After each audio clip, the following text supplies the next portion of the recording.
Well, it's Monday, April the 13th. Good morning. Welcome to your perfect day start of the morning brief. I'm Kayode Okikulu. And I'm Jeffrey Uzama. It's a brand new day, brand new week. We help you make sense of the situation as far as Nigeria and the rest of the world is concerned. Welcome to the program. I'm Jeffrey Uzama. We're starting off with security. Over the weekend, there was major clearance operations and airstrike targeted at terrorists in Nigeria's northeast.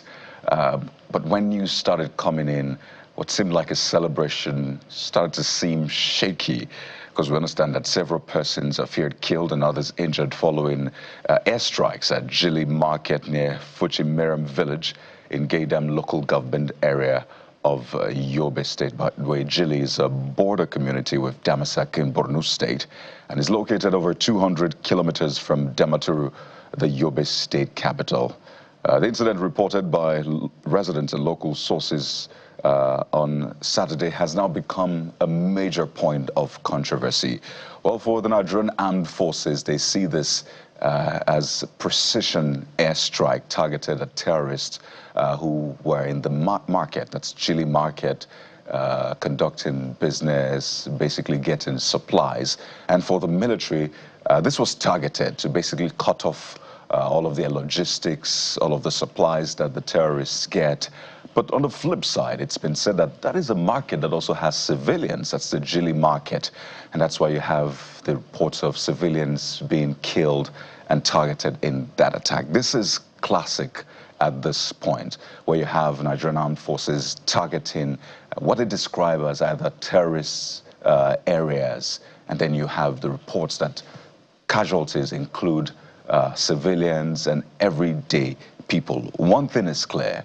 It is clear that that is a terrorist area, an area where you have terrorists. By the way, the Borno state government has said the Jili Market had been closed for 5 years. That's the governor, Babagana Zulum, said the market had been closed for 5 years. So he was wondering why there were civilians, in quote, conducting their business. But on the flip side, it's been said that these civilians maybe do not have a choice. They're sort of human shield for the terrorists. So, as I said, Jeffrey, it is a classic conversation when it comes to targeting terrorists in Nigeria. But do not forget that the military is still mourning the death of its soldiers and the Brigadier General last week in Beni Sheikh. So naturally, you'd expect that the military would respond in kind and with heavy firepower. So it's sort of a tricky one, Jeffrey, what we're seeing played out in that region. It's very difficult to assess what exactly happened without getting the full information as far as this issue is concerned. This is not the first time these kind of things are happening. First, we must give it to the military for the great work they do in defense of our national sovereignty, even internal security, because they've been overstretched. Time and again, we've mentioned this over and over again about the stretching of our military. And I can imagine sometimes it's quite difficult how they make conclusion on what to do in terms of executing strikes. So if you find that the armed bandits or terrorists in this sense are using humans as shield in places like this, what exactly do you do? What are the protocols here? Because we need to understand the protocols before we can actually assess whether they were right or they were wrong. But no form of assault against terrorists should result in civilian casualty. Now, I'm not sure of the exact number, Kade, whether the exact number of the civilian casualty have now been recorded. I would like to know how many casualties in terms of the terrorists were recorded, in terms of the civilians were recorded. That will give me, as a person, a clear idea of what to say as far as this matter is concerned. But it's quite a very sad one that civilians are paying the price, ultimately, for something that should affect only terrorists. So you can see I'm managing my words carefully because I don't have the full picture of what is going on. But this is not actually the first time, Kayode, where we're seeing this. So what one can advise is, as much as we are saying, go with your boots on the ground, go with as many air raids as possible, kill these people as quickly as you can, the killing casualty or the fatalities should never involve civilians. So I don't know whether there's a protocol that gives a number per se, Kayode. Is there a protocol that gives a number to say, if we have 50 terrorists and 5 civilians, let's consider it as collateral damage. I don't know whether there's such a thing. But the dignity of human life, according to sections of the Constitution that protects fundamental human rights, I do not think that even if one civilian is inside the terrorist enclave, the Nigerian military should go after that civilian, sorry, should go after those terrorists and consider that person or that individual or those group of persons as, collateral damage. It is totally unacceptable. But I know when it comes to the things around the military, it's quite sketchy. It's quite difficult to know what the truth is. Eventually, normally they will deny, and then they'll come out and say, okay, this is what exactly happened. Perhaps it's a style. But this incident of accidental killings used to be quite rampant. It has slowed down. I hope this is not will I call it the resurgence of it again? Because I did sometime a timeline of accidental bombing. I did about 30, let me just consider, 30 vigilantes killed by explosive in Galadima, Kogo, Shiroro local government area of Niger State. That was in January 2025. 27 killed by explosive in Kwateri, a community between Benue and Nasarawa State. That was in 2023, I should say. The one I just mentioned, also 2023. 30 killed by accidental strikes in Tudumberni community. I'm sure everybody remembers on Igabi local government area in December 2023. And 10 killed in Gidansama and Rumtawa communities in Selame local government area of Sokoto State in December 2024. So around 2024, 2025, it was just a thing, either accidental bombing or secondary killing, bombings and all of that. So our hearts and our thoughts go out to every civilian who has been affected by this incident. We'd like to know what the truth is, and whoever has to be called to account has to be called to account. It's called reconnaissance and precision targeted bombings in this sense. So if the precision also included civilian casualty, then there's no precision in it. With due respect to the great work the military is doing, I think this is totally unacceptable, and it's sad. We're still recording, it's just a killing field. Well, the Nigerian Air Force said this will be investigated, and in a statement that was signed by Air Commodore Amen Ejorami, that's the Director of Public Relations and Information HQ at the Nigerian Air Force, said that, well, they've received taking note of the reports alleging that an airstrike may have affected a local market in Jili, and they are going to investigate this. So we'll be following up with the Nigerian Air Force. But it's important to note that the Joint Task Force of Operation Hadinka even released a video of a teenager, 15-year-old Tijani, whom they say was part of a logistics supplier for the terrorists. And according to him, he sort of detailed how they allegedly were involved in an attack on Beni Sheikh. So as we said, the Nigerian Armed Forces is mourning at this point. So you'll understand that they will go all out. But we must end on this note. While this debate is ongoing, while investigation is ongoing, I believe that the region, that's the northern part of Nigeria, whether it's the northeast or the northwest, must come out with a strong and clear position. You must have a campaign. What is the position of the region on terrorism? And I think it's a message that should be loud and clear, not just to the nation, but particularly to the people within the region. You must discourage people from joining, celebrating terrorism, and you must be loud and relentless about it. I'm talking about the political leaders, the traditional rulers, and the religious leaders who, by the way, have a very strong voice in that region. I think it's important for the region to come up with a very clear messaging about terrorism, whether it's online or offline. Let your, what's it called now? The influencers, the major people begin to speak against this, but we'll keep our eyes peeled on what's playing out in Jili Market and the aftermath of that airstrike. We'll take a moment now, and when we return, we'll show you how the front pages are reporting all of the big stories of the day. Mr. Dayo Akintobi joins us. Stay with us.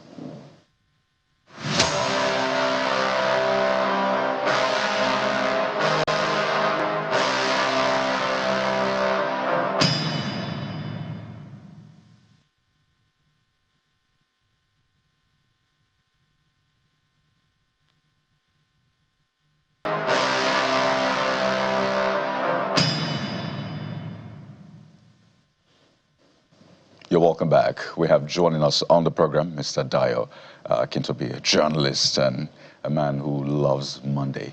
Mr. Akintobi, good morning. Welcome to the program. Very good morning to you. Good morning, Nigeria. Good morning. And thank God it's Monday. I told you. I didn't make that up. Well, Mr. Akintobi, the front pages are back again this Monday, and the stories are quite big. And I'll start with this Nigerian newspaper. It reflects on what we just talked about. Yes. The deadly misfire. That's how this Nigeria captions this. NAF probes Yobe airstrike, scores killed.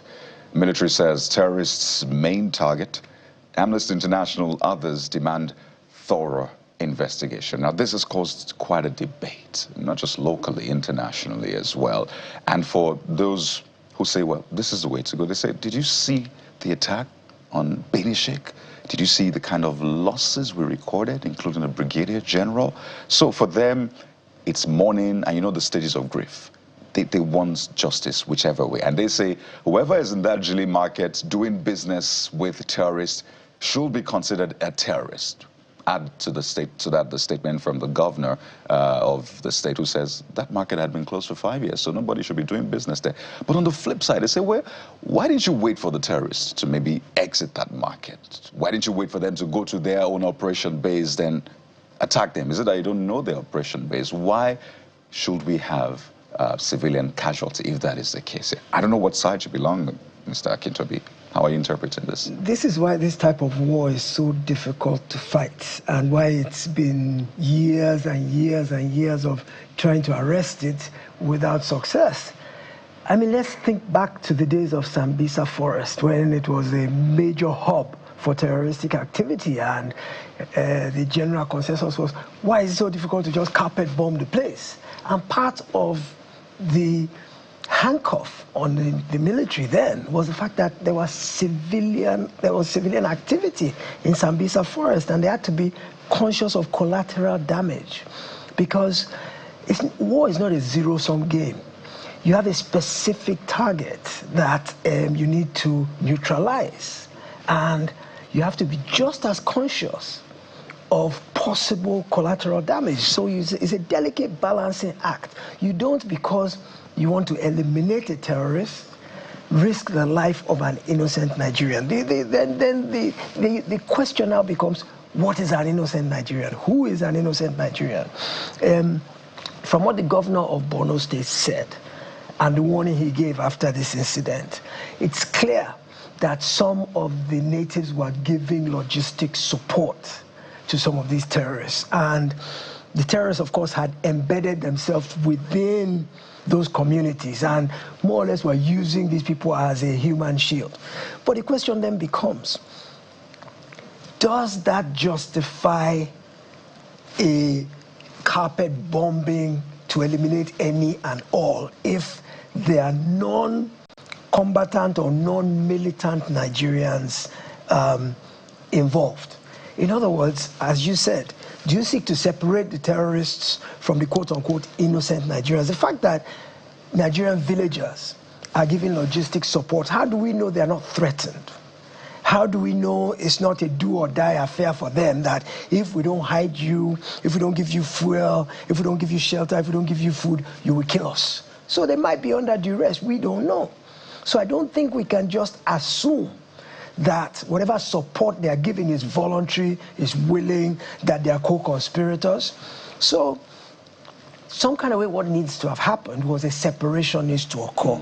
There's a different legal procedure by which you bring war supporters to book. There's a different procedure by which you prosecute anybody who has aided and abetted anybody to fight against the Nigerian state. And it is incumbent upon the military to be able to make that distinction between those who are overtly practicing terrorism and those who are aiding terrorism. They are different crimes entirely. And so you don't punish everybody the same way, especially when you look at the value of a Nigerian life, which we've all been saying recently has become of very little value. I think it's because Nigerian life is not valued as much. It's why it's so easy to just do this kind of thing with little recourse to consequences.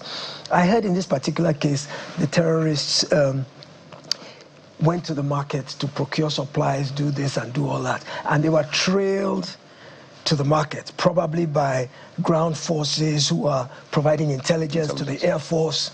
And then once the Air Force knew they were there, they gave blatant disregard to whoever else may have been there at that time in fulfillment of their mission, which was to eliminate these people, and they went ahead and did it. But we paid a supreme price. I mean, the numbers are astronomical. We are hearing in some cases 40, in some cases 60, in some cases 200, and there's absolutely no justification for that.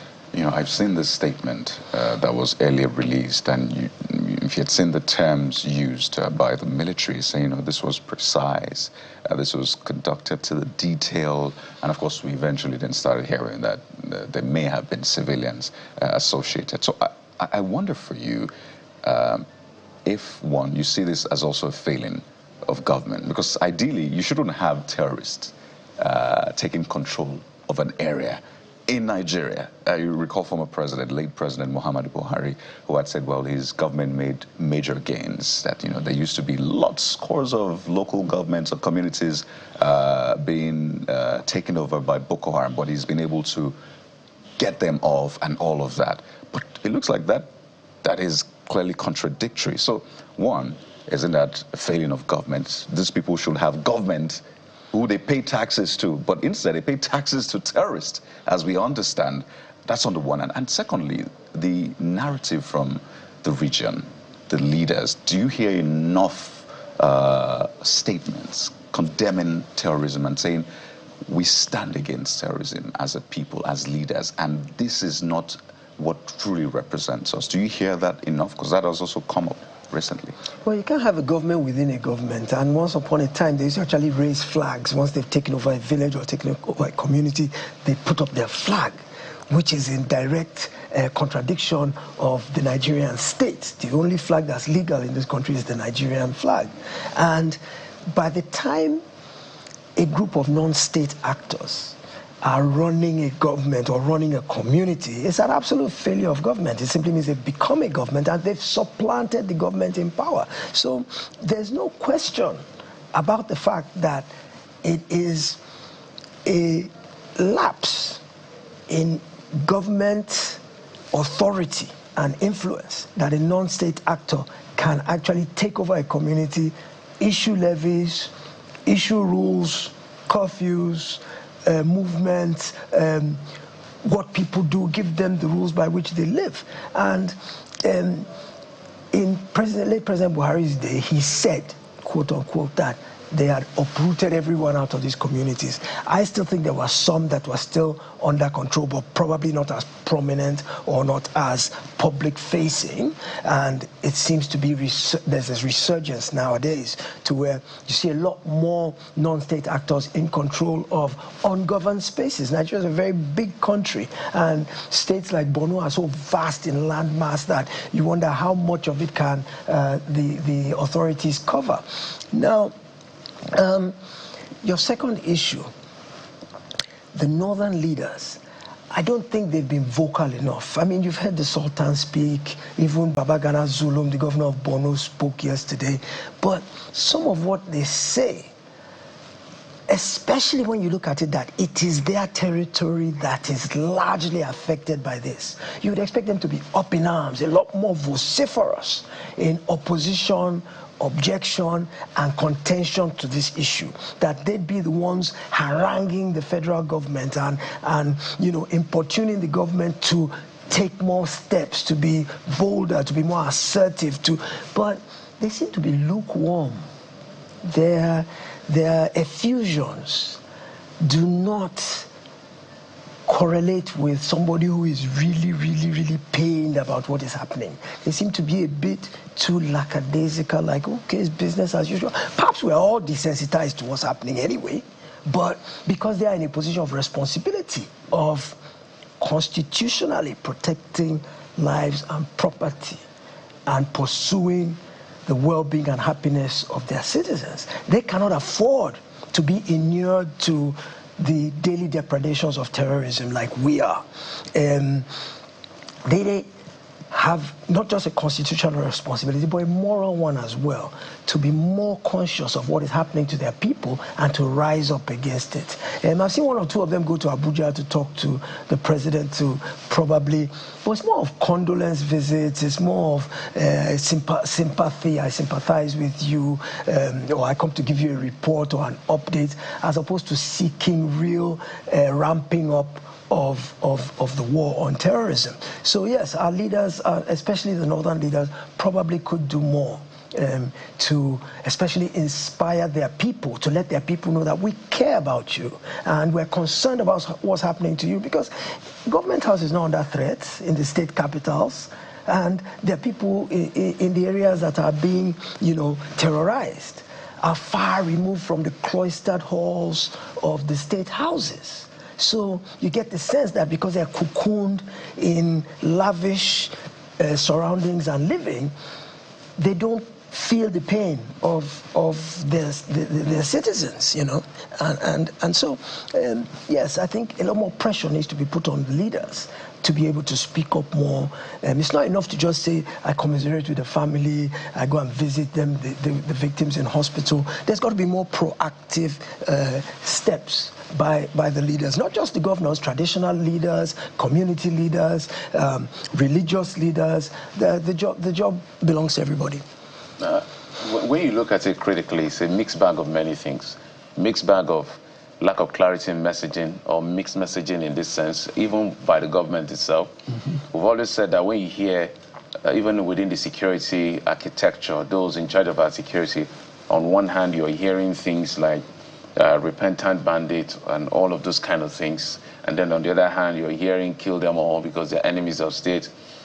Some say it's a hybrid position that should, help to resolve this. And then the argument whether or not the northern leaders, the North themselves, they're angry enough. And then the bloodline between religion, religious alignment, because these are Islamic extremists in this sense. So there are certain persons who may see it as a cause, while others see it as the enemies of the state. So I agree that there should be a clear definition as to what we want to do with these terrorists. They are not in our best interest. I think that all of us can agree. Absolutely. As far as Nigeria is concerned. But let's go to the Vanguard newspaper. Vanguard newspaper is taking a different direction altogether, away from security. It's talking economy. Debt pressure mounts. FG borrows 8.1 trillion in 2026. That's just 4 months in. Represents 7.4% year-on-year increase from Q1 of 2025. Analyst cites revenue gaps, fiscal indiscipline, urge FG to cut waste, boost revenue, rising debt, crippling ability to fund infrastructure, according to World Bank. Remember, the World Bank has produced the Nigeria a development update where they made certain recommendations, look at certain part of our economy, whether it's the subsidy removal, the issue in Iran, the power sector. They looked at the plethora of issues. They highlighted the gains as well. And then they highlighted the things that are not compounding to the common man. As we speak, I think our GDP is in the region of, we're among the top 5. I think we're about number 4, number 3. We're around, depending on which number you're looking at, sometimes even number 2. We're around, let me just put an approximated number, say $250 billion, but I don't think it's up to that. $250 billion. And then our debt, local and foreign debt, stands at over $100 billion. So we're talking about almost 50%. Maybe it's within the threshold, but it's quite high. What do you make of it?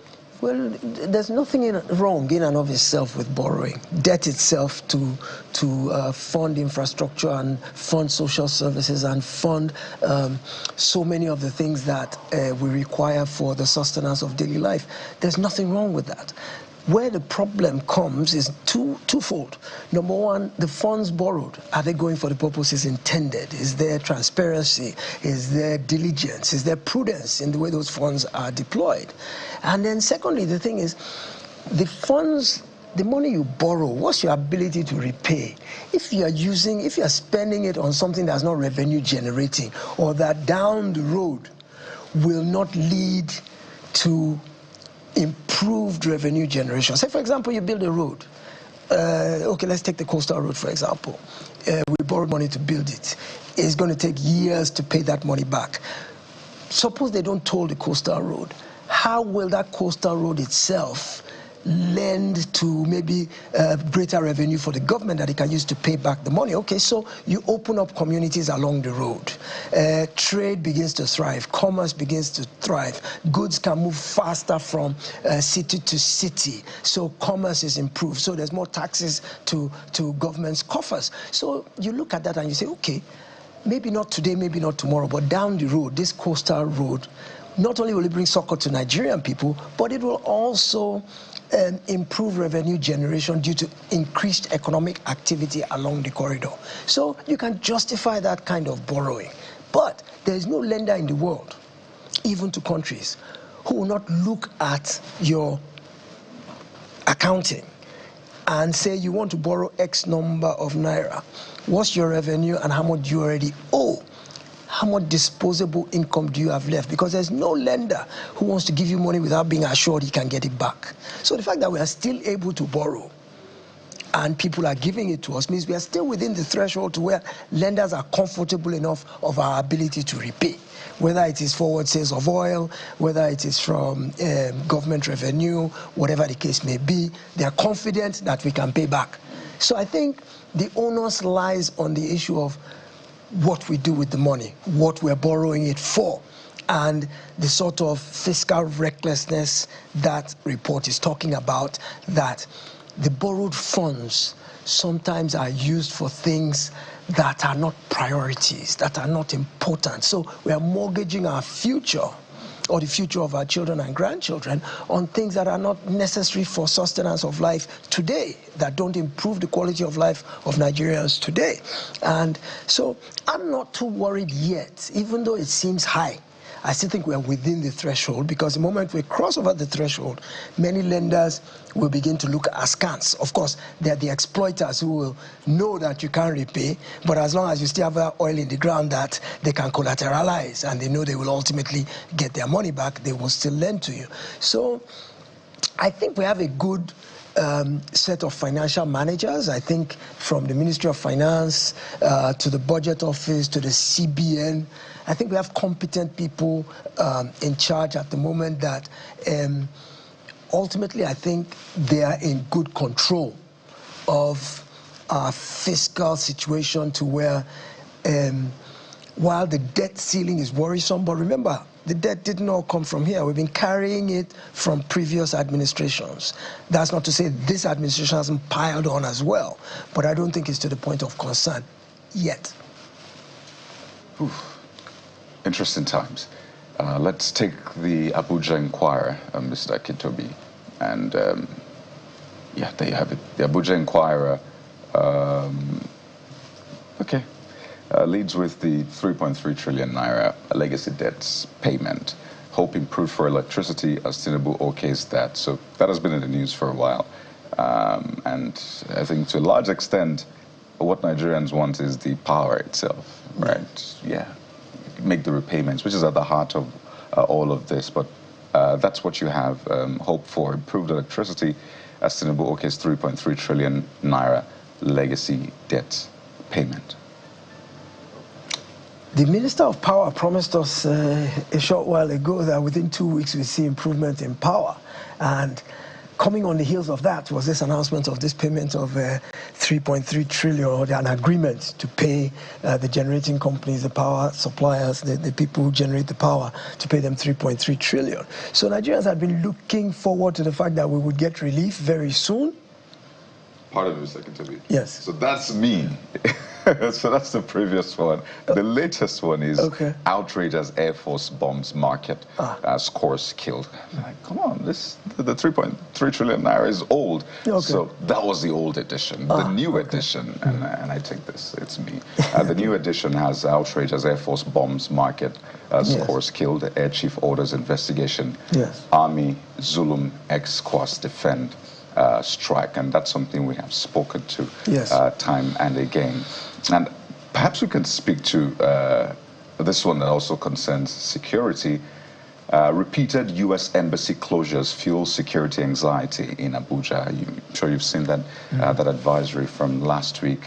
And you know, on the flip side, you had the U.S. government also saying, well, the Nigerian government has done well with the conviction of terrorists. So it's almost like it's a mixed bag, really. Yes. Yeah. Yes, it is indeed. I mean, there's cheering news on the one hand that we saw scores and scores and scores of terrorists publicly prosecuted. I mean, the cameras were there. We saw it happen. So this is not audio prosecution. We saw it happen, and we saw them get convicted. We saw them get sentenced and get sent away. Hopefully, when they finish their sentences, most of them are sentenced to life anyway. But I worry a bit about this whole notion of let's rehabilitate, let's try and de-radicalize, all of that. Well, even if that happens, that should happen behind prison walls. Oh, that should happen after the life sentence. After the life sentence, maybe if they come back in the next life, they can be de-radicalized. But yeah, look, this whole notion about terrorism and trying to bring people to account. When you see the U.S. closing its embassy and asking its non-emergency staff to evacuate because of increasing risk of insecurity. This is the U.S. that spent so many $100 million to go and extract one man in Iran, one soldier in Iran. And we also remember the time that they actually parachuted into Nigeria to come and rescue one of its citizens who had some issues, security issues between Niger border and Nigeria. So they value human life to the point that the slightest shadow of threat, the thing that we will still be saying, oh, it's nothing, oh, our anyhowness, well, it's not a big deal, we hear this every day. The slightest hint of a threat is enough for them. To us, it's an overreaction, because in our case, we will still be going about business as usual with 10 times the level of alert. It will still be business as usual for us. But the slightest little hint. So I think it's simply a different perception of risk on both sides of the divide. What they assess to be risk, perhaps because of the way we live. We live on the edge every day. Our lives are constantly barraged by threats of every form. Economic threats, I mean, just power outage yeah, absolutely. So we live on the edge every day. So our bodies have acclimatized, our persons have acclimatized to risk. So, intelligence comes in that a bombing is about to happen, or, terrorists are moving en masse. We deal with it with a pinch of salt. America doesn't. The very slightest little indication of a possibility, a hint, they will take steps. Well, some have said this has more to do with the business in Iran than the business in Nigeria. But if we're going to anchor at that point, what's most important, at least for Nigerians, is that our home is secure and safe, and Nigerians can go about their business. Absolutely. Mr. Akintobi, public affairs analyst, we have to thank you for your time, and we want to release you to begin your Monday. I'll continue with Mr. Akintobi. Always a pleasure. My pleasure always. Good morning, Nigeria. We'll take a moment now, and when we return, this weekend saw a lot play out in the political scene. One with controversies around an X account, which a lot of people said is tied or linked with the chairman of INEC, Professor Josh Amopitom. That's a major conversation we have for you on the show, so we get an insight from within INEC itself, plus the ADC situation. There were some sort of elections held over the weekend, controversial still, and we're heading over to Adamawa State next. Stay with us, we'll be right back.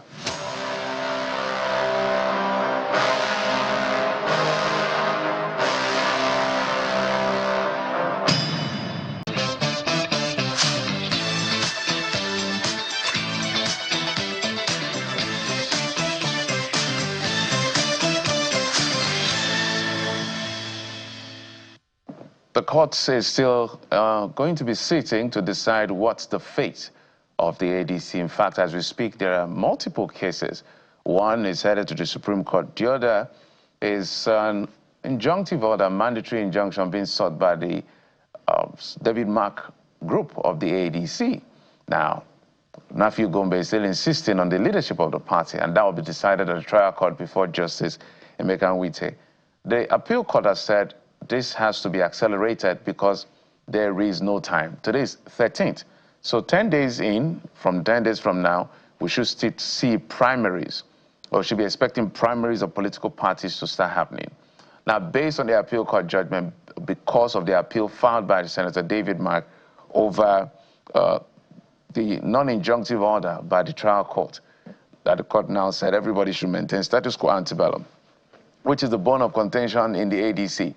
But the ADC has said part of what they will do is to go on with their plan, which started on April the 9th, from wards to local government to state congresses to the national convention. I think that will be taking place later on.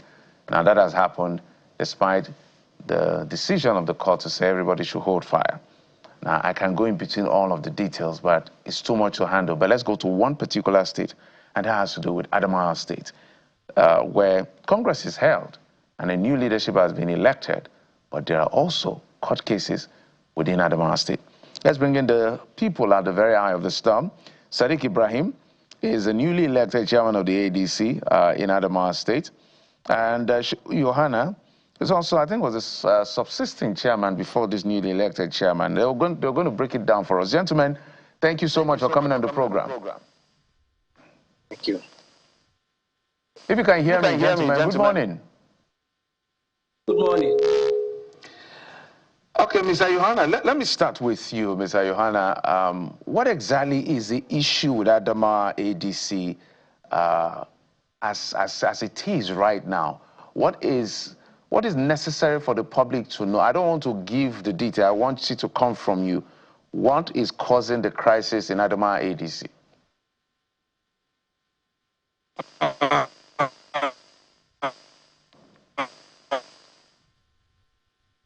Good morning, viewers. Good morning. In ADC is peculiar because last time, exactly 25th March 2026, I attended the NEC of the African Democratic Congress ADC as one of the NEC members. And everybody knows that NEC is the highest organ that in any political party. I attended the NEC meeting in Abuja, which we discussed the modules and how the congresses will be going to conduct it. And we discussed it. And after the 25 March 2026, later on,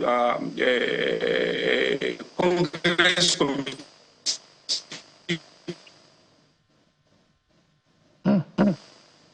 members are set up into the various. We, as a party, we purchased that's nomination Congress up to State Congress amounting to almost 70 million.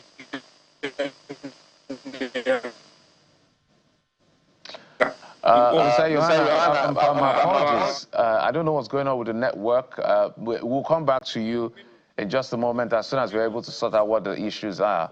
But let's come to Mr. Ibrahim. Mr. Ibrahim, you've been newly elected, but under a controversial circumstance as the chairman of the ADC. Maybe relate to the public why this is. We already know what has been happening at the national level. Some of that crisis has snowballed into the sub-national level, where I mean the state chapters of the party. And now your leadership is what is called, quote unquote, embattled. And why is that?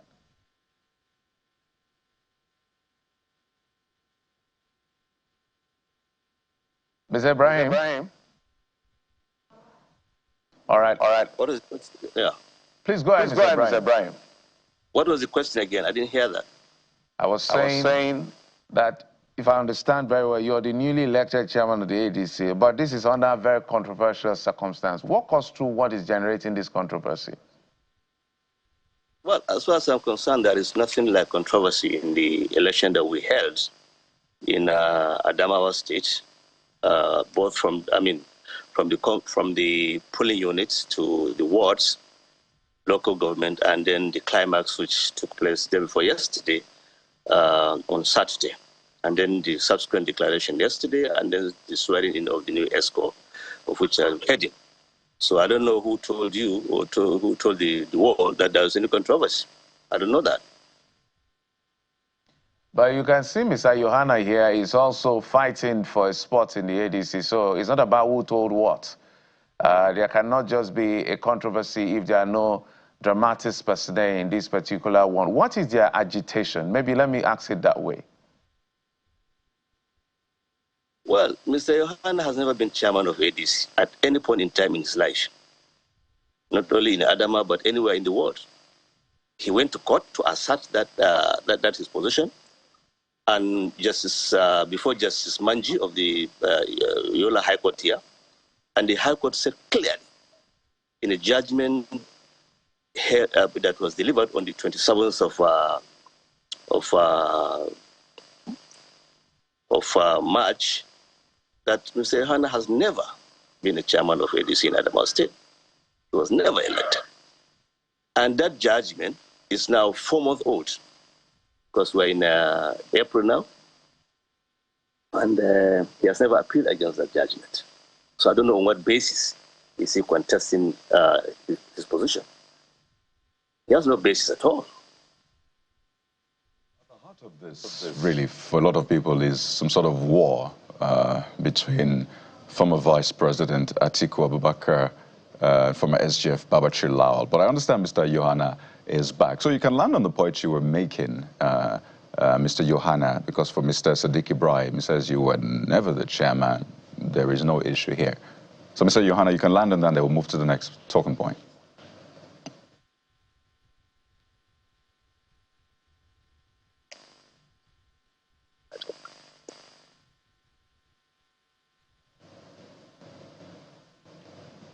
All right, doesn't look like we have it back just yet. So don't worry, Mr. Yohana, perhaps you might need to change your connection and move to a better place. So let me go back to Mr. Sadiq Ibrahim. As I said earlier on, this is primarily seen as a battle for the heart of the Adamawa ADC between former Vice President Atiku Abubakar and former SGF Babachir Lawal. You are aligned with former SGF, am I correct? You are not correct. So who are you aligned with? As far as I'm concerned, yeah, absolutely. I'm not aligned to any one of them, and I'm aligned to both of them. You see, former SGF Babachir Lawal nominated me for the position of the chairman of the transition committee, and former Vice President Atiku Abubakar approved my appointment. So I'm not aligned. I'm not aligned to any one of them. So when was the last time you had a conversation with former SGF Babachir Lawal? When was the last time I spoke to him?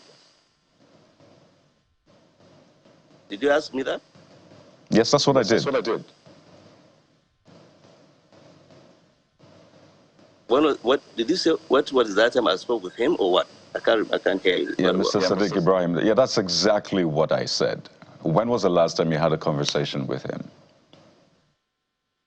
Last night. Last night. So you've not spoken to the former vice president in a while. Have you spoken to him as well recently? I spoke to him last night as well. So are you saying that both men, they have sheathed their swords and they're in each other's good books right now? Well, let me tell you the fact. You see, people just talk because they have some primordial sentiments and some personal interests. Anytime a Nigerian see that he has no way of achieving his goals, especially political goals, what they do, or what we do as Nigerians, is we talk about frivolous things and things that actually do not matter. When I said Babachir nominated me, and Atiku gave a nod to it, I mean exactly that. There was never a time I was not in conversation with the former vice president. There was never a time I was not in conversation with the former SGF. And I can assure you, as far as I'm concerned, there was never a time that these two gentlemen were fighting. Never. But those who want to contest election under them, they keep, trading insults and talking about things that I don't know. But actually, I was in the center of all these things. So, did you say, just a moment, can you hear me? Did you say that at no time was Mr. Yohana the chairman of ADC in Adamawa State, even before the coalition came together? Absolutely. Because the INEC is like Corporate Affairs Commission now. If you want to have any information, you can go to INEC, pay the necessary fees, and then they give you the file to make a search. I was just a moment, sir. We also understand that there was a restraining order from a court in Yola ordering the suspension of this particular Congress. That's besides the big ones that are happening in Abuja. Were you also served in that particular case? Or was the party served? Were you aware of it as well?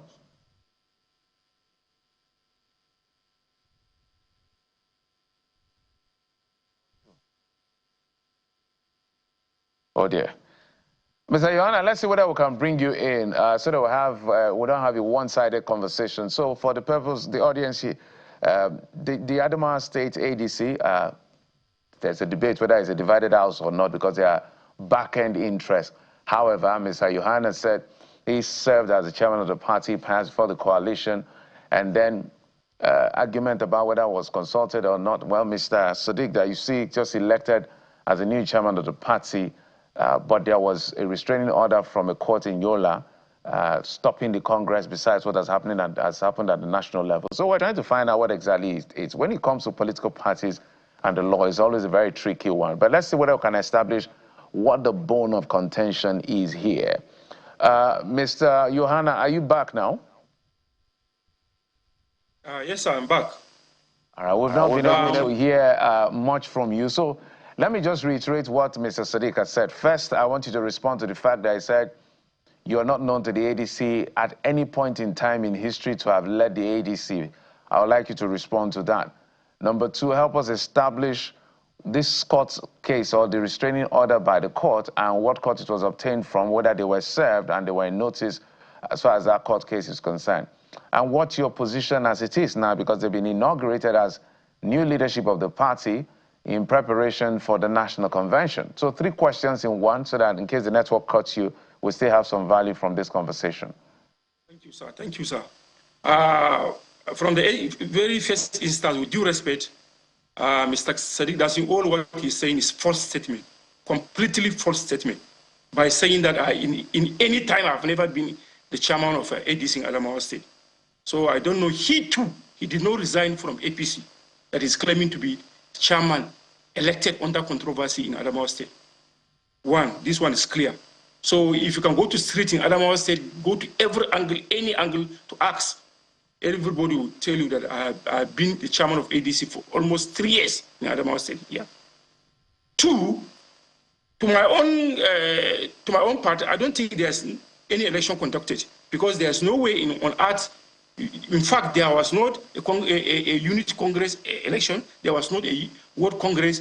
Only what they are claiming is local government election and the state. And that one is one part. Only transition members, they went around doing shadow games in the name of conducting election. So there was no election conducted in Adamawa State. 3, before the election, I've instituted a court case restraining them that there will not be any Congress in Adamawa State until the court determined. But they went ahead because I don't want to talk on the case that is on court. But by the 15th of this month, on Wednesday, by the special grace of God, we will all be in the court. Court will determine whether there is an election or there is no election in Adamawa State. Thank you very much. So when were you elected in ADC in Adamawa State? When were you elected? When was your leadership, the tenure, when was it supposed to elapse? Let's put that fact right. It's not just saying you've been a leader. What date were you inaugurated? When did you win the election? We need to establish that on live TV. I was elected on 28 April 2022 as the State Secretary of ADC Adamawa State. 2023, the National Working Committee under Raf Nwosu as the chairman and Said Baba as the secretary, removed 5 chairmen in Nigeria. It was there in the record, 5 state chairmen. And by that, I was appointed as the caretaker chairman of the ADC in Adamawa State up to date. So let me also understand. In the division that is that the ADC is embroiled in right now between Nafiu Balagombe and Senator David Mark. Which group do you belong to? Which group are you loyal to? I belong to David Mark late administration. Were you consulted? So are you saying that you were, so let me, why did you head to court? Did you want to run for the election and you were not allowed? What exactly necessitated, because I haven't seen the fact sheet of your case, what exactly necessitated you approaching the court, getting that injunctive order to restrain them pending the determination of the suit? So why did you approach the court? What were you afraid of? What were you worried about? The Congress committee didn't follow the guidance of the election. One, by arriving to the state, they're supposed to come to the state secretariat of the party, but they went and lodged in a hiding hotel. And there's no any guideline when the election will be conducted, who are to be elected, who are to vote. There's no anything. We are just waiting. I told the contestant, all the contestants, more especially at the unit level, the contestants are almost more than 10,000 people. They arrived to the state to see. There's not even screening. There was no screening. I'm part of the election. I also bought a form to contest for the chairmanship position in Adamawa State. There was no screening. There was no any information. They just went in a hotel, do their shadow game in the name of election. That's why when I saw that, that's why I approached court that committee, they just came in with a list to come and announce, but they didn't come to conduct an election in Adamawa State under the platform of African Democratic Congress, ADC. That's why I head to court, so the court can stop.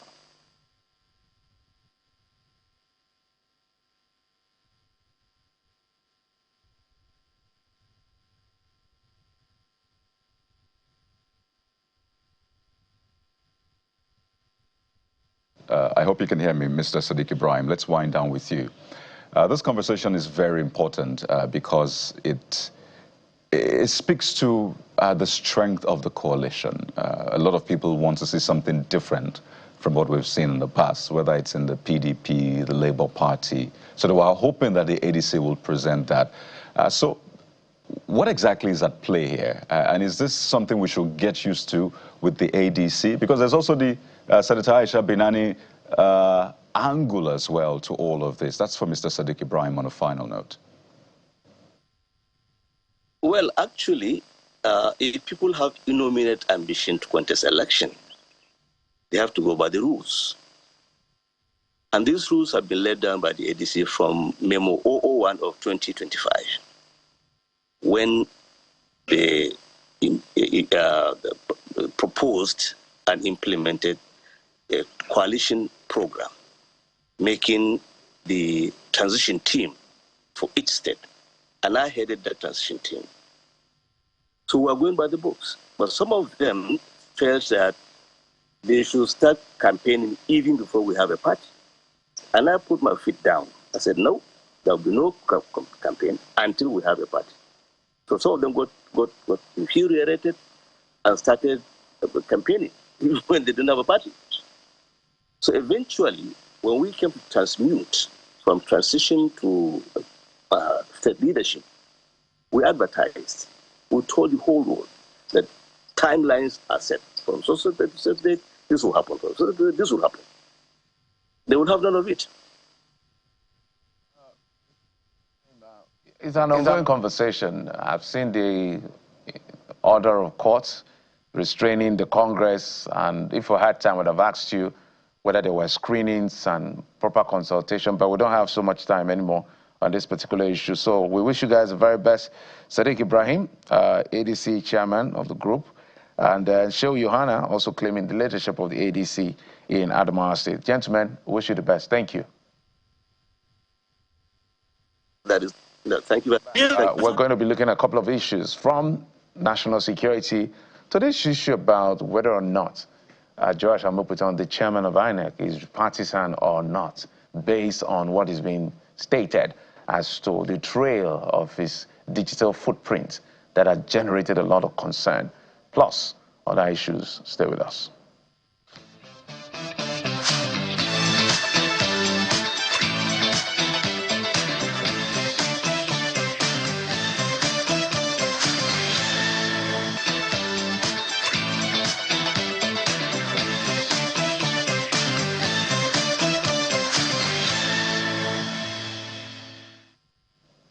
It's a big controversy both online and offline, particularly on the X social media app. Well, a certain user was registered in September 2022, and that same user, which at that time was at Josh Amokwiton, which is reference to the INEC chairman, is said to have put a statement supporting the re-election of the APC. That's at Josh Amokwiton. And fast forward, recently that particular handle was renamed when people started sharing screenshots of the possibility of the handle being partisan.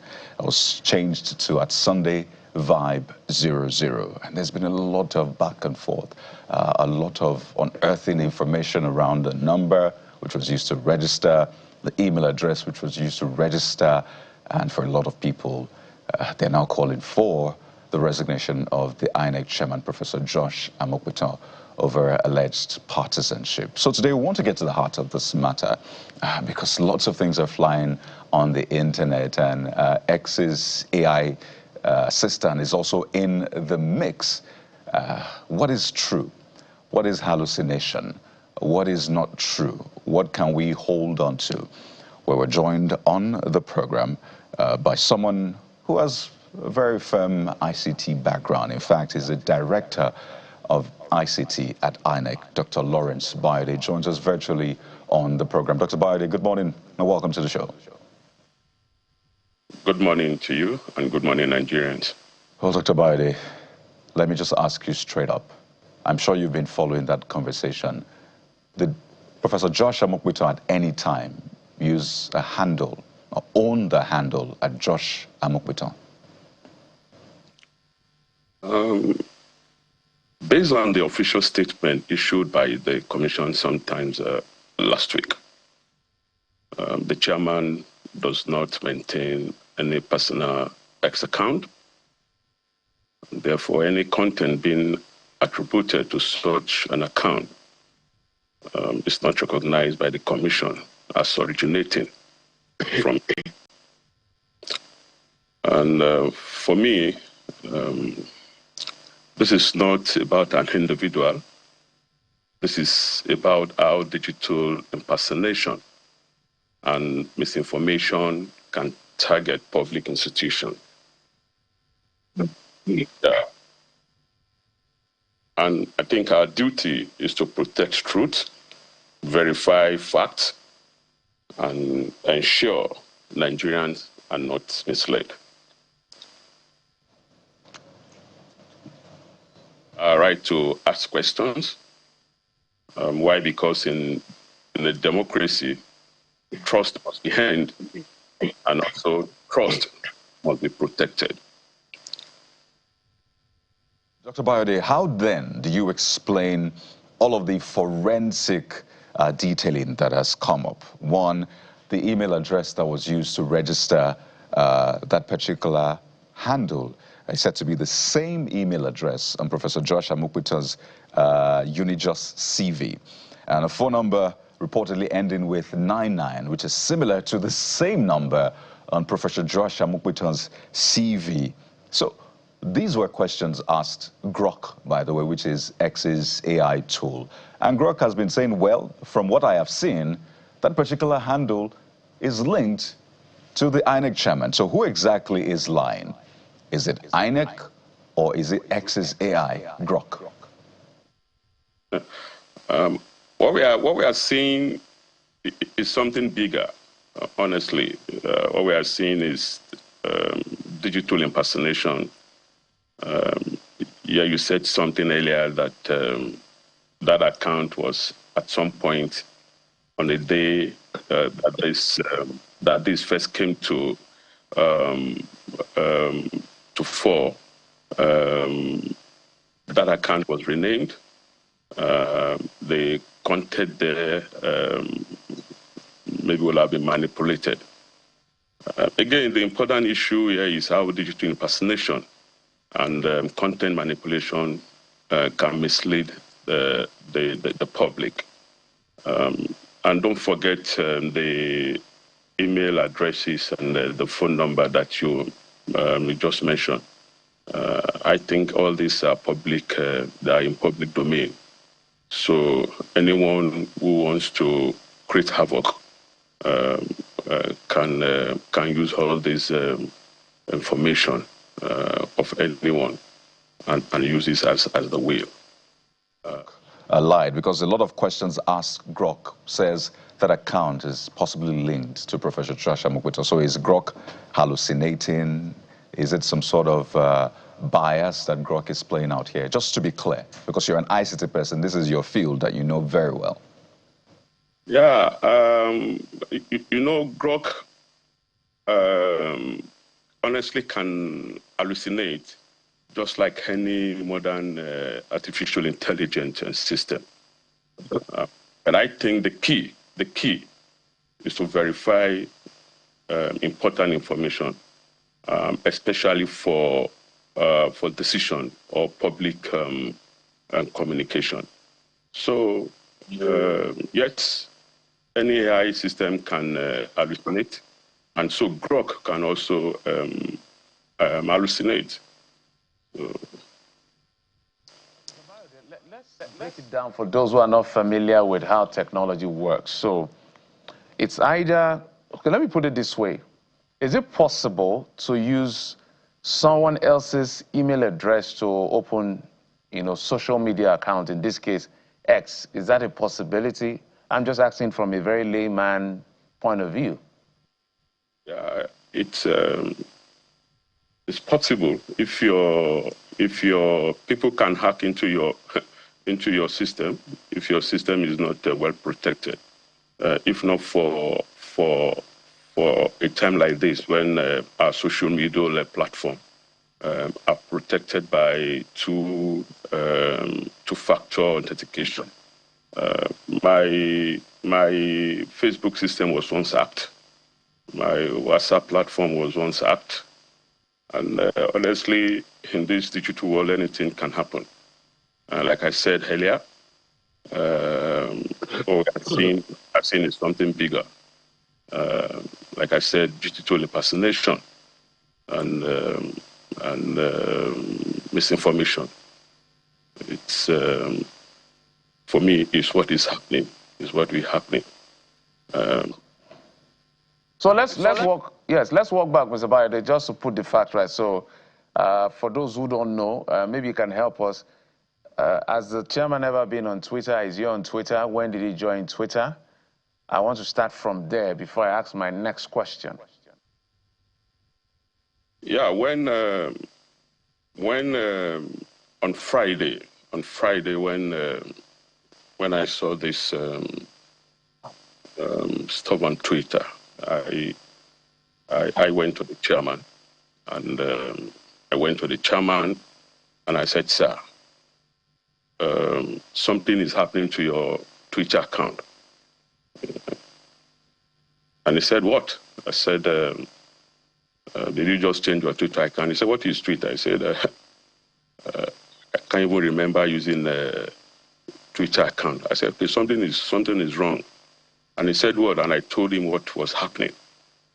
And we're discussing. I said, okay, as an IT person, let me go back and see what is actually happening. And honestly, I got back to my office. I saw another Twitter account, different from this one, that was pushing out information from the chairman. And I called him, sir, you just push out information again from that team. I said, no, it's not me. He said, it's not me. And one account, it's saying this, and the other account, is pushing out something that is trying to correct what has been pushed out. And that was when it dawned to me that no, this is digital impersonation, and I think something is wrong. And we started. You're saying for a fact that the prof doesn't have a Twitter account, has never had a Twitter account. Because I missed that bit from you. Yes, I said I went to him I told him, I felt he has a Twitter account, and I said, I told him something is happening to your Twitter account, sir. And he asked me, what is Twitter account? And I said, there's something going on online now. Apparently, at the time, he has not seen it too. I was the one that broke the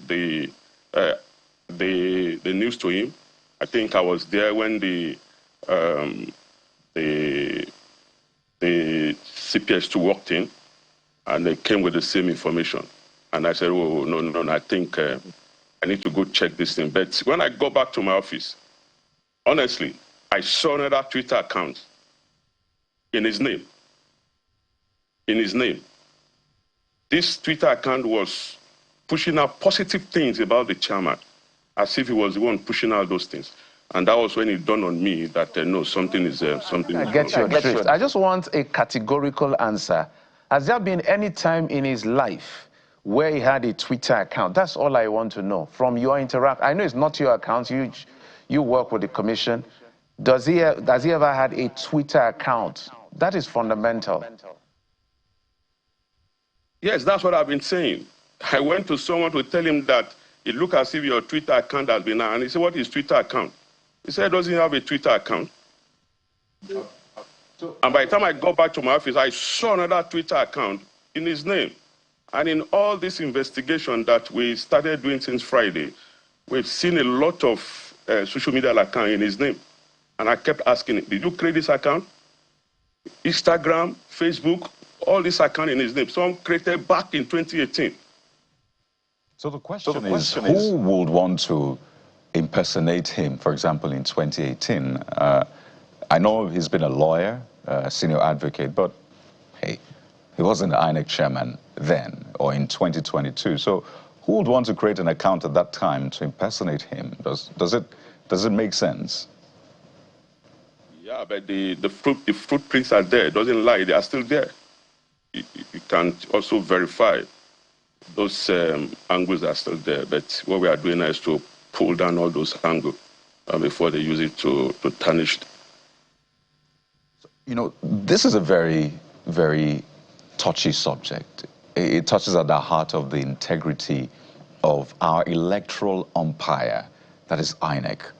If an account said to be linked to the INEC chair is saying victory is sure, to a post, a partisan post by an APC member, then for a lot of people, they already see the 2027 election as done and dusted because they will say INEC has taken a side. So the INEC itself must show beyond reasonable doubt its own side, because for a lot of people, they've already decided, particularly if you look at the kind of response that Grok has been given, or the forensic analysis that people have done with the email, trying to recover password, and they type a certain email link to him, and it takes that email, or they look for the number, and it looks like his number.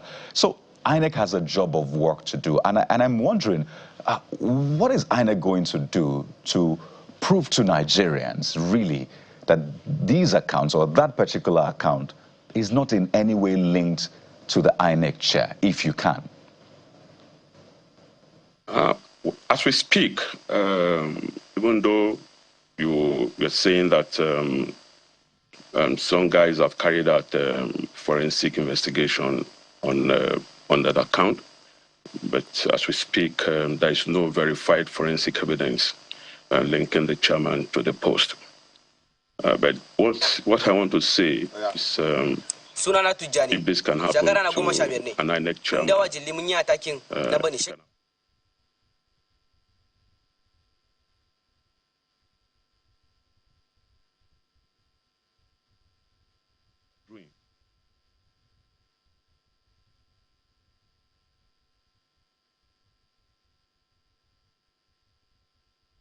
screenshots to guide our conclusions.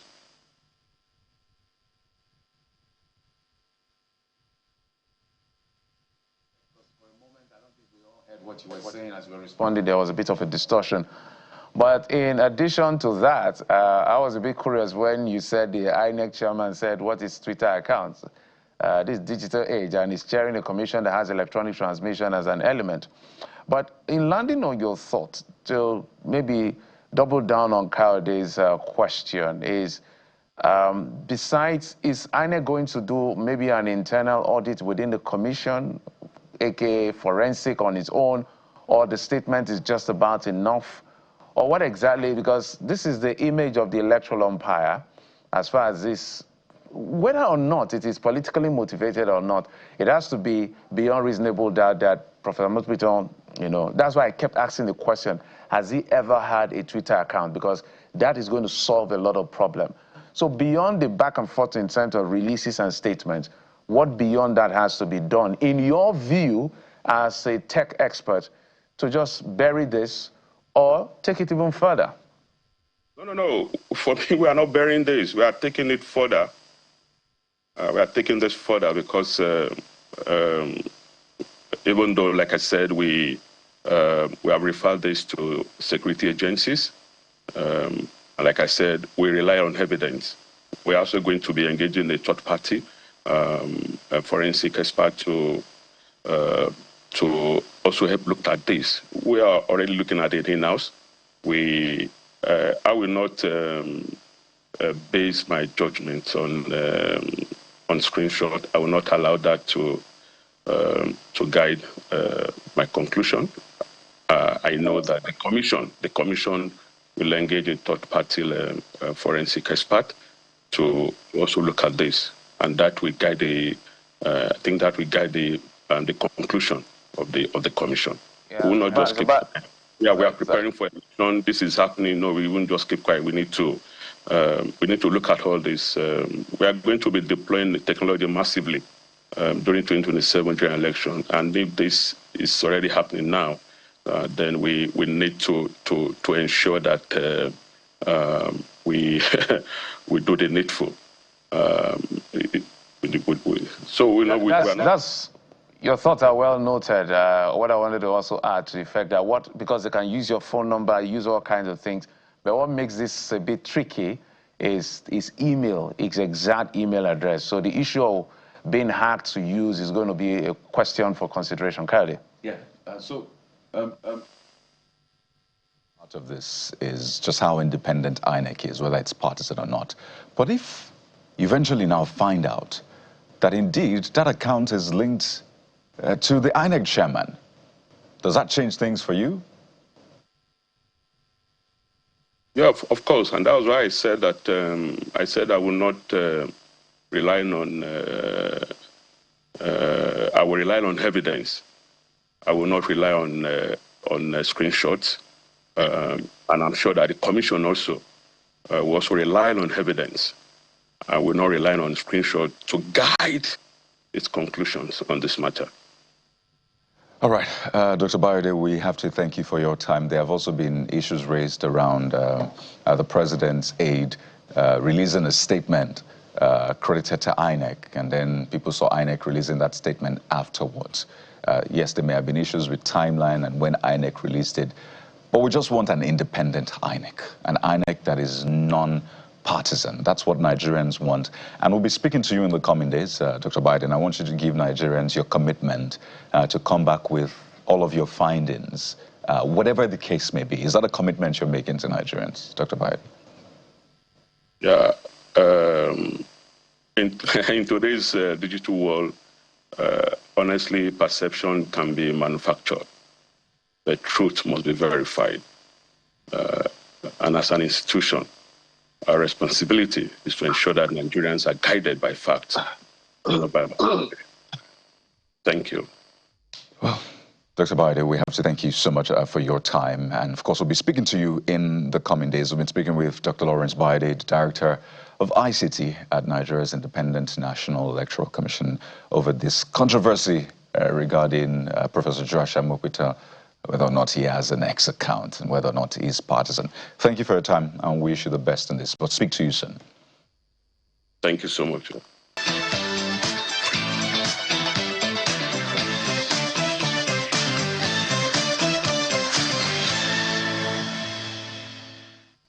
Jeffrey.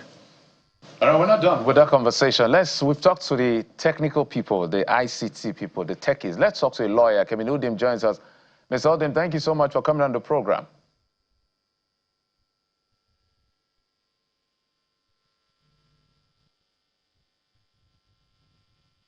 Can you hear me now? I can hear you. Thank you so much for having me. All right, I looked at the Constitution, and there are a couple of things as far as the appointment of the INEC chairman is concerned, even in the third schedule. First, the age, evidence based on age. So there's more that is fact-based. The issue of age, whether the person has to be maybe above 40, the other commissioners, 12 of them, has to be around 35. The other part has to do with non-partisanship as at the time of appointment. So I don't know whether there is any law that says a INEC chairman should never at any point in history be partisan or belong to a particular party. But for me, the more important part is the qualitative element of what is required to be the INEC chairman. I think unquestionable integrity. And integrity has to do with character. It has to do with the ability to stand by a word, not lie, and all of that. So help us interpret what is playing out with this, because at the heart of this is the independence of INEC, whether INEC is truly an independent institution, and whether the chairman of INEC is truly an independent-minded person who is not influenced by the ruling party or any other party here. So help us with the legalese here. Let's say it is proven that it is his account. Let's also say it is proven that it is not his account. What are we going to perceive this according to law? Well, legally speaking, the chairman of INEC is expected to be non-partisan. He's not expected to be a member of any political party. He's not also expected to have sympathy for any political party, so that he can be fair in his judgment in INEC. You know, it is not hot right now, but very soon it's going to be hot when the election results will start coming in. And so we need someone that will be firm, someone that will stand by the law, and someone that will not take side with any political party whatsoever. And that is why the law, the Constitution of the Federal Republic of Nigeria, and even the Electoral Act requires that the chairman of INEC should be a man who has no interest in politics. And that's why if you look back, you remember Professor Humphrey Mosu. Professor Humphrey Mosu, I'm not sure of any political party that he belonged. I have not heard of him having sympathy for any political party. He was appointed from the University of Nigeria, Nsukka, because he had integrity, because he was a professor of political science, and his integrity was beyond reproach. I mean, it was such that the appointing body could vouch for his integrity. And we saw what played out in the June 12th election, even though that election did not give us democracy, but the role of the umpire, the role of Professor Mosu remains something that is being discussed till today. And that is the kind of person that we need as a chairman of INEC. And therefore, if the allegation against Professor Mupiton is anything to go by, if that allegation is true, then it goes right into the integrity, the personality, especially going by the fact that INEC made a press release denying that account. And I listened to the ICT manager in INEC. He said he went to the INEC chairman and asked him, the INEC chairman says he doesn't know anything about Twitter. And I'm surprised that the INEC chairman would not know anything about Twitter. And we are asking for an election that is supposed to be more of electronic based. We are expected to embrace technology very seriously. I'm surprised that the chairman of INEC would say that he doesn't know what is Twitter, but that's on the lighter note. We expect the chairman of INEC to come out clean on this. If you had opened an account in 2022, that was way before your appointment. There's nothing wrong with that. As a matter of fact, being a member of the social media community is an aspect of the expression of the rights of the citizen, you know, freedom of expression. You have the rights. It's a constitutional right to have an account. So there's nothing wrong with that. But what we expect should be for the INEC chairman to say, yes, I opened an account in 2022. I'm a professor of law. I communicate with the international community also. I post my work also, you know, on social media platforms. But I have no interest whatsoever in politics. I have no sympathy whatsoever for any political party. That is what I expect the INEC chairman to say. But it is left for him to say whether it is true that he had opened this account or not. As it is now, he is the only person that can say the truth about this. I don't even think INEC is in a position to tell us the truth about this, because INEC was not there. INEC is not the person, the body that opened this account. So INEC will have second-hand information. My apologies. The person that... Yes, if you can hear me, my apologies. Go time. So I don't know whether, because that's why I kept doubling down on asking the ICT gentleman whether or not at any point in time the INEC chairman has a Twitter account. And his statement was, no, the man doesn't have. That the man was even asking him, the prof was asking him what is his Twitter account. Now, I had to go back to the Constitution because listening to learned minds like yours and several other persons, I've learned to be to be more evidence-based, as you guys say, it's the learned fellows. So what does it take to be an INEC chairman? I want to go back to it because it's important here for Nigerians to understand what is going on, whether we need to redraft our constitution or amend the wordings of our constitution. The Independent National Electoral Commission, let's even accept without conceding that he even was a member of a political party, because I want you to intervene legally now. Let's accept without conceding. He said he's not a member of a political party, but let's even accept without conceding that he was a member of a political party, or he had sympathy for a political party, or he actually did retweet or responded to that tweet for for whatever reason, supporting the candidacy of that particular party. Now, this is what the third schedule of the Constitution says. The Independent National Electoral Commission shall comprise the following members: a chairman, who shall be the Chief Electoral Commissioner, 12 members to be known as national commissioners. The next part is what is important. A member of the commission shall, 1, be non-partisan, and a person of unquestionable integrity. And then part B says be not less than 40 years and all of that. What is the law saying here? Is the law saying here that at the time of appointment, you must not be partisan? Or at any point in time in your life's history, you shouldn't have been partisan? What is the law saying here?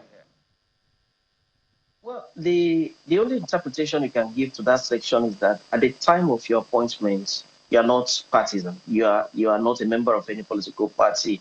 You don't have sympathy for any political party. Remember that being a member of a political party or having sympathy for a political party is not an offense. In fact, it is something that the Constitution even recognizes and then encourages citizens to have space.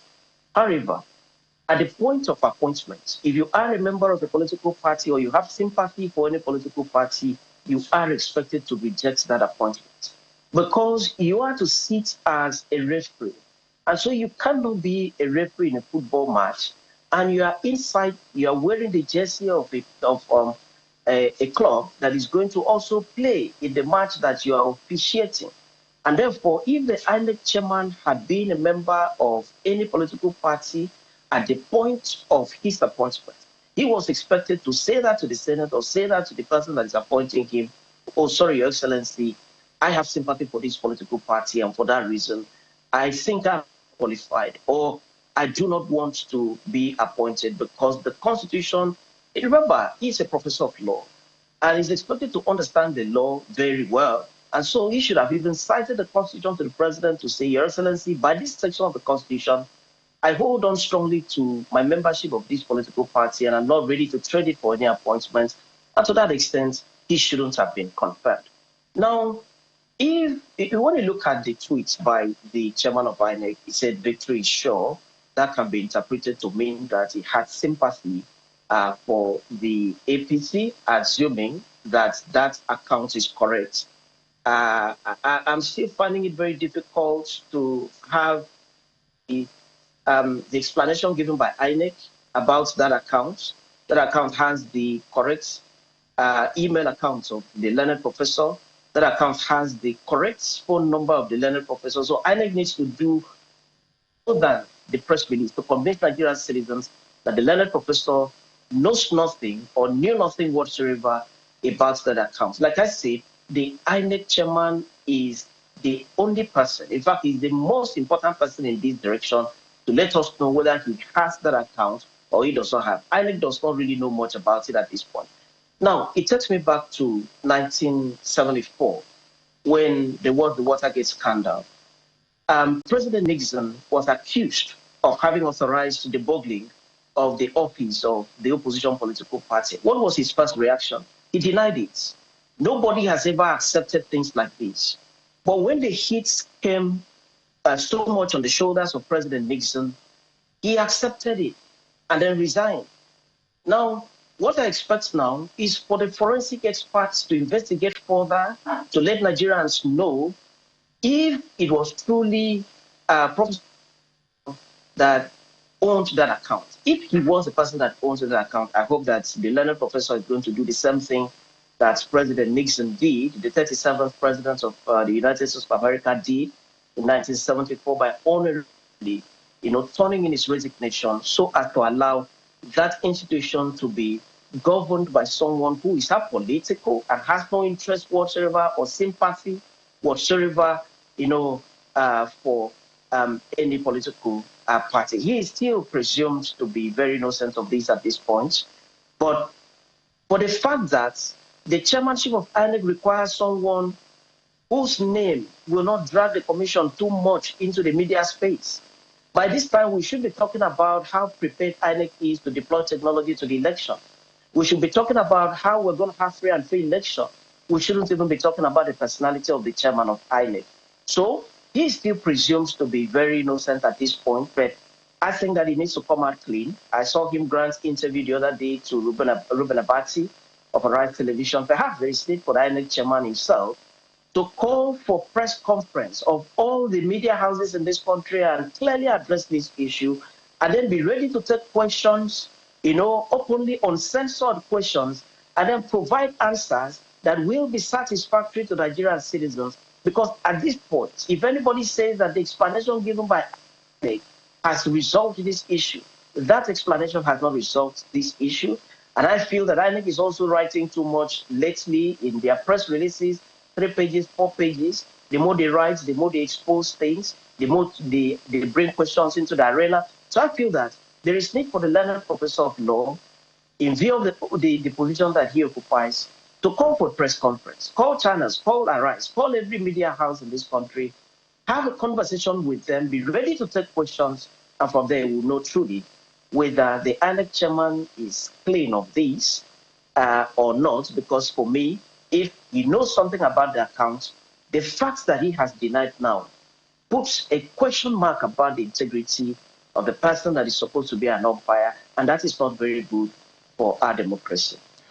Mr. Kimini Udim, it's an ongoing conversation. It's one that must concern everyone. And I think it's important to have an independent party doing this forensic analysis. I think the INEC ICT director also talked about a third party.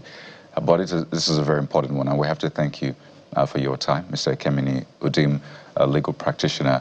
We appreciate your insights on this matter. Thanks for having me. We'll take a moment now, and when we return, security is our next port of call. Stay with us.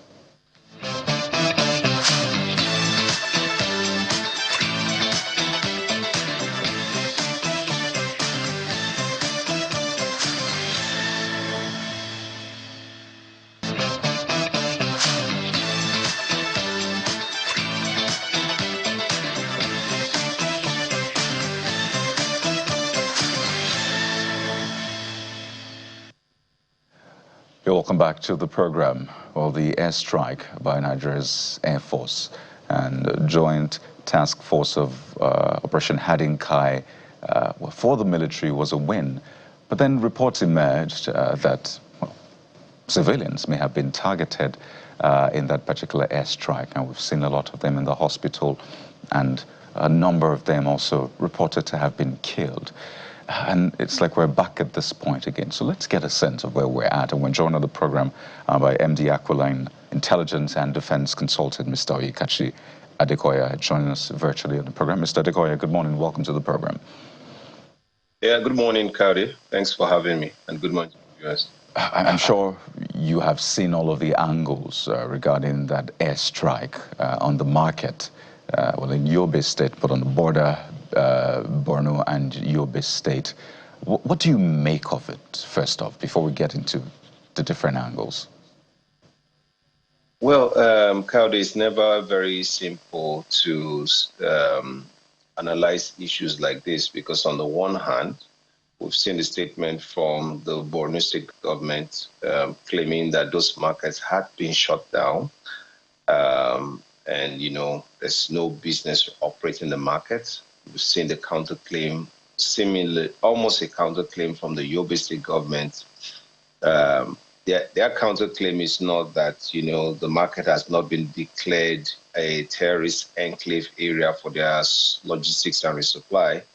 They're saying that civilians were affected in that area, and you know that was their own grouse somewhat. So there's a bit of a political undertone in analysis. We've seen the statement from the military saying that they had layers of confirmation, and they used appropriate language, in my own opinion, to say they conducted persistent, consistent ISR, and then had layers of underground verification to confirm, you know, that they targeted.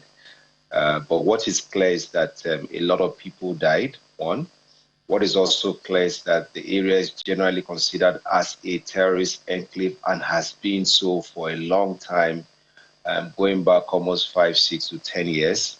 What is also clear is that the government of Borno State on its part had declared that area generally close to civilian traffic and activities. Unfortunately, what is also further clear is that if there are no buyers, there are no sellers. If there are no sellers, there are no buyers.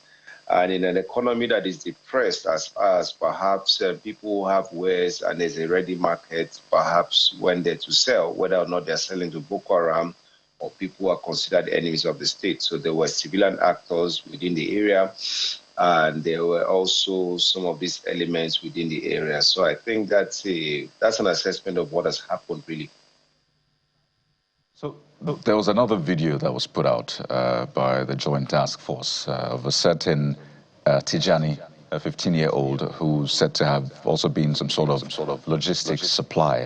I'm sure you've seen that video. And in that same statement, you know, the Nigerian army used words like, you know, it was precise following sustained intelligence, surveillance, reconnaissance over the Bindul-Jili axis. So maybe we should step back and also look at the context here. So we had an attack in Beni Sheikh where Nigeria lost its gallant soldiers, including a brigadier general. You understand that emotions are really high, trying to get justice and get back the people who are involved in the attack. Do you think maybe in that process of trying to, you know, not get their own pound of flesh, but really just ensure justice and get the bad guys back, there may have been some overlooking of, okay, well, they're civilians, but again, these are probably people responsible for the death of our gallant soldiers. So do you think that's also at play here? You could look at it in that way. I think that will fit what would be called a typical narrative of the military lashing out, and there are enough evidences in history to provide justification for that. But in this case, I would say no. Even as we speak now, Mangudnu is under attack or was under attack in the early hours of this morning. If the reports I've seen are correct, then it means we may have lost another senior officer. Beni Sheikh is there. There's a sustained report of an attack against Banki and Puka, where, you know, humanitarian aid workers are the key targets. So if you look at what's happening on the ground, and I don't even want to take you into Northwest, you would not sit very comfortably in your office or even in the studio, because there is a system of multi-flank, multiple coordinated attacks against the military installations around the Northeast, particularly in this general area that we're talking about right now. And what worries me is that it's multiple attacks, swarm attacks, multi-flank swarm attacks. It's the level of coordination and the sustainment that they have.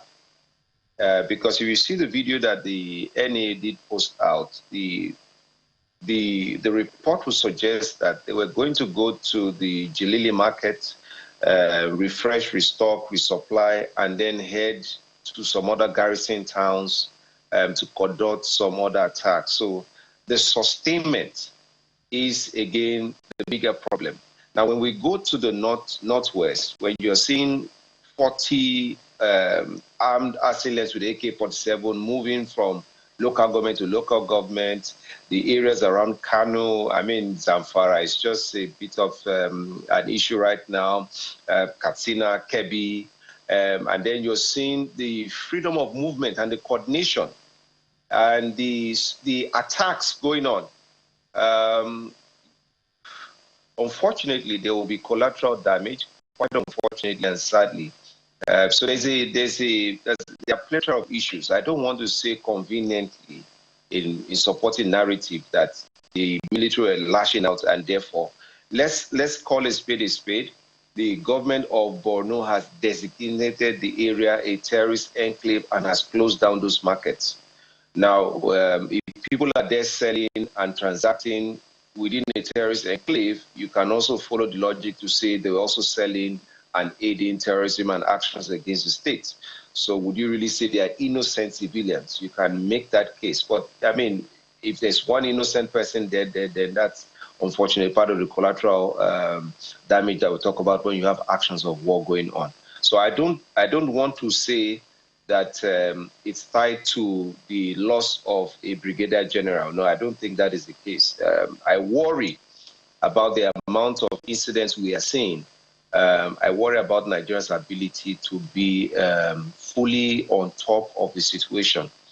That's my bigger worry, really, not this one-off attack where the Air Force and the Army are using to show capability. What about the other ones that are going unnoticed, unchallenged, even as we're speaking, that are not having the same level of sophistication in reaction? So what about those ones? I think those are my bigger concerns. You had mentioned and stated this over and over. So let me ask, this is less than a year to the election. Are we at a crescendo yet in terms of what you've always told us that we haven't arrived at the peak? So are we at the peak? Are we plateauing, or we should be expecting more escalation? And the second question will be, what exactly are we doing wrong that is not giving us the right result? I know we have done a lot of things, but I don't know whether we're doing something, because we even have the United States boots on the ground to provide training and maybe weapons, but it looks like we're not getting the kind of results we want to get. So two questions in one. Why are we not getting the kind of results we want to get, even with the support of the American government? And then, are we at a crescendo, or we should be expecting even worse days ahead? Yeah, Geoffrey, when I saw the invitation for this morning, I was a bit worried that I'll be asked this question. Again, I've said it repeatedly. No, unfortunately, we are not, because we are still in the month of April. Empirically, these issues will peak towards third quarter, getting into last quarter of the eve of a major election cycle. And then just after the election, it will begin to drop. So you should be seeing the peak towards last quarter. So we're not anywhere near the peak. And that's why I say I am worried. And my worry started when certain elements in the north kicked off the 2027 campaign season quite early last year. And what has happened since then, and this is why you cannot disconnect this from politics, or the politics of insecurity and the politics of security. The way very quickly things are degenerating. It's almost every other day we're talking about human beings, 50, 200, 30, 40, to such a point where this current administration can no longer make a boast of security as one of the major gains of his administration. So that's completely out of the window. What are we doing wrongly? I mean, again, I don't want to be quoted as being right again. I said at the onset of this administration that the president, Mr. I don't know to call him Alaji or to call him Bola Ahmed Tinubu, GCFR, will fail spectacularly in the matter of insecurity if he continues the way his predecessors were going. And clearly he's failing, and he will fail and continue to fail if he continues this current trajectory. There's something called the first law of madness, when you're doing the same thing over and over again and you expect a different result. What has previous administration done successively? One, they've thought that the military is the solution to all of our problems, and therefore the military and the kinetic approach takes center stage in all advisory, in all policy formulation, in all approach definitions, in all definition of problems, and even the contextual framing of what a solution should look like. We've leaned heavily on the military establishment for our understanding of what we are dealing with. And no, that's not the bulk of our problem. Okay? Two, state police. All previous administrations I know in the last three rounds of presidency have all been in support of state police, and they've all said the same thing, sang the right song. President Buhari even moved to almost signing the law for the new state police but the state governments rejected it. Some of them are still governors today. They rejected it on the claims that they did not have the budget. This president has said the same thing. So let me tell you the biggest why that is a problem. When the subnational governments are not responsible for security in their domain, it gives the man in Abuja 36+1 domains to worry about their internal security. And Geoffrey, I run a company. I employ almost 3,000 staff. I have offices across the country. I do not find my job funny, and I do not find my job easy.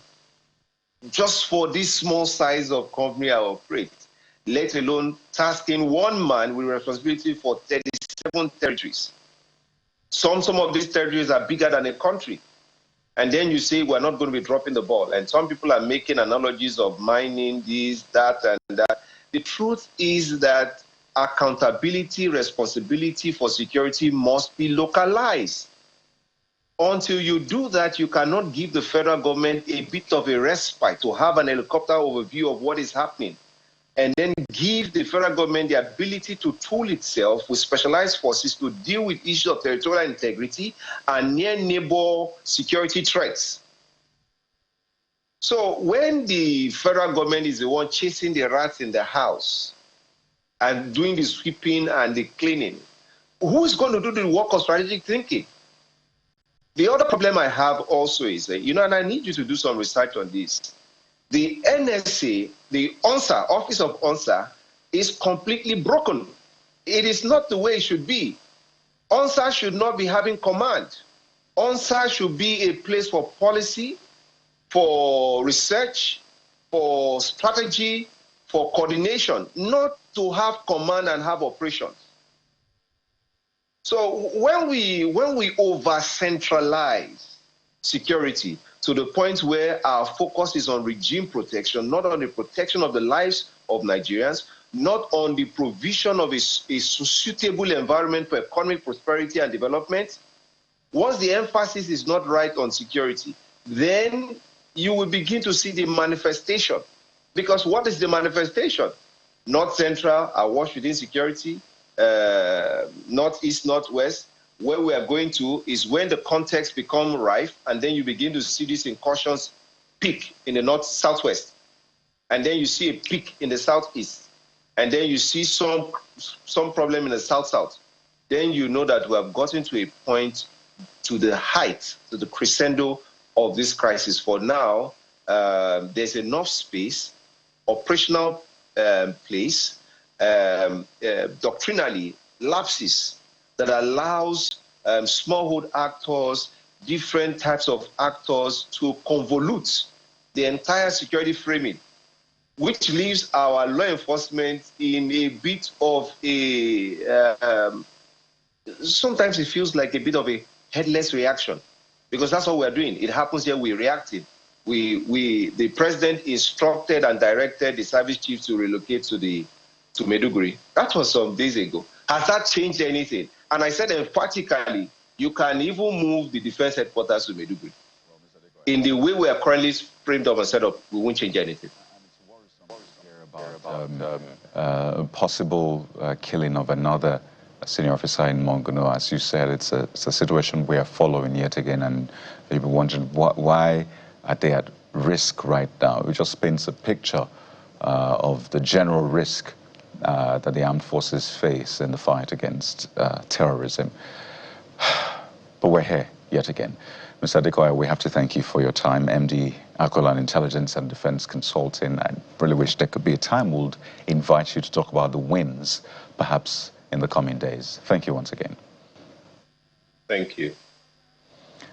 We'll continue to watch what's playing out in Nigeria's northeast, particularly Borno and Yobe State, and we'll bring you all of the updates as soon as they come in, particularly the one in Monguno.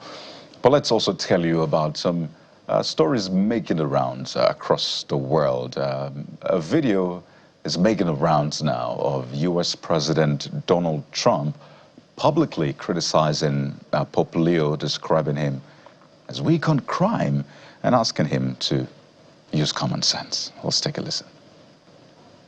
Very good job. And they're going to go back filled up with oil. Okay? Why did you attack Pope Leo on Truth Social? I don't think he's doing a very good job. He likes crime, I guess. He hit us. Think of it. He's worried about fear. What about the fear when the ministers and the priests and all of those great people that were arrested during COVID, and in many cases they're outside 10 feet apart, and they were arrested. So we don't like it. We don't like a pope that's going to say that it's okay to have a nuclear weapon. We don't want a pope that says crime is okay in our cities. I don't like it. I'm not a big fan of Pope Leo. He's a very liberal person, and he's a man that doesn't believe in stopping crime. He's a man that doesn't think that we should be toying with a country that wants a nuclear weapon so they can blow up the world. No, I'm not a fan of Pope Leo. Well, don't forget that Pope Leo is the first American to occupy that position. So is this, Jeffrey, some American local politics, liberal versus Republican, playing out here? I think he's dragging the Pope into politics, which he's not supposed to. It's a sacred responsibility, it's a holy call. There are limits to which you can say things. Perhaps, I guess, the Pope they will always maintain a position of peace. It doesn't matter whatever you say. They're about religious leaders, whether it's Muslim or Christians. It's generally about maintaining a position of global peace. Whatever can, in fact, even if Iran, I don't think anybody will want Iran to have a nuclear weapon if the allegation against them of sponsoring terrorism is correct. Nobody wants that kind of person or that kind of nation to have a nuclear weapon. That is just common sense. However, there's a way to go about it. These guys are fundamental ideologues. So it's just like I always maintain, when it comes to Trump, I expect him to even say worse things. Something that has no respect for anyone or no institution. Trump has an emperor mentality. I see him as a megalomaniac in that sense. So when I classify people like that, there are certain things I don't expect too much in terms of diplomacy and tact, which is very high in short supply when it comes to Trump. He just says things the way it enters his head. But I think he should have been tapered, should have been a bit more, considerate in his words and, maybe a bit more responsible with the greatest sense of respect. You're talking to the Pope here. What do you want him to say? To say he should go gun blazing against Iran? Or what exactly do you want the Pope to tell you? He's saying what he said. He has said maintain the peace. However, he can get that peace done. I think what the Pope also wants to say, and every religious leader is saying, civilian casualties should be a no-no. Whatever it is you're bombing and killing and controlling and managing, just minimize civilian casualties. So, Kaide, with Trump, if I want to say the way it is on my mind, he's not going to like me. because, you know, he's not a politician. Well, he says what's on his mind, so it's only fair for everyone to be able to say what's on their mind I'm a trained journalist. I should be able to manage my words correctly. He's a politician. No, it's not. I don't even see him as a politician. He's just a businessman who finds himself in politics. So I'm just saying there's a way to respond to people of such significance like religious leaders in when you're responding to them if you don't disagree with them. If you don't agree with them. So if you don't agree with them, you may not be a fan of them and all of that, right. But, you know, say your own and don't go borderline. Well, some have described him as a deals man. So maybe you don't see him as a politician, but he says he knows how to get the deal. The art of the deal, that they say. Yeah, some of us warn that his approach is not going to work. He said this war is going to be for 4 to 5 weeks. And I see young Peter said, very excited about going gun blazing. I say, these guys, you don't even understand how the world works. You're going to learn the hard way. And now they're beginning to see that you cannot fight fundamental ideologues with just kind of gun blazing approach easily and win. There you go. Well, it's the start of a week. We hope that this week is, I mean, not as violent as the last one, but it shows that there's a lot of work to be done. But we'll draw the curtains right here on the show. Thank you for being a part of it. Sunrise Daily is next. I'm Kayode Okikiola. I'm Jeffrey Uzoma. Bye-bye.